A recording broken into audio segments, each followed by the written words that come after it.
মায়া এক অদ্ভুত জিনিস, না দেয় ভালো থাকতে, না দেয় ভুলে থাকতে। একটা জিনিস খেয়াল করেছেন, সত্যিকে সত্যি এবং মিথ্যাকে মিথ্যে বলার সাহস রাখলে আত্মীয় স্বজন, বন্ধু বান্ধব অনেক কমে যায়। আত্মসম্মানে আঘাত আসলে আর কোনোদিনও ফিরে তাকাবো না, তুমি যত বড়ই আপন হওয়ার মনের মানুষ হও। অন্তত কোনো মানুষকে নিত্যদিনের অভ্যাস বানিও না। প্রয়োজনে ছবি আঁকো, বই পড়ো, গান করো। কুকুর, বিড়াল, যা খুশি পশু, এদের অভ্যাস করো। কাজের মধ্যে ব্যস্ত থাকো। এরা আর যাই করুক, অন্তত ছেড়ে যাবে না কখনো।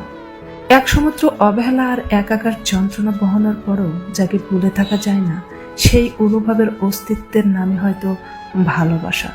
প্রথম দিকে আপনি আমার সাথে যে ব্যবহারটা দেখেন, সেটা আমার শিক্ষা। কালক্রমে পরবর্তীতে যে ব্যবহারটা আপনি পান, সেটা আপনার অর্জন।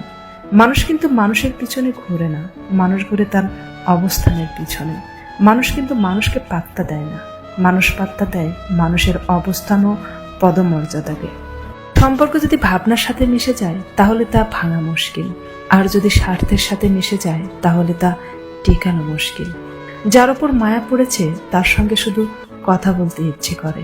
এই ইচ্ছেটি বিপজ্জনক। কথা বলা মানেই মায়া বাড়ানো। যার জন্য সব বাদ দেবেন, সে একদিন আপনাকেই বাদ দিয়ে চলে যাবে।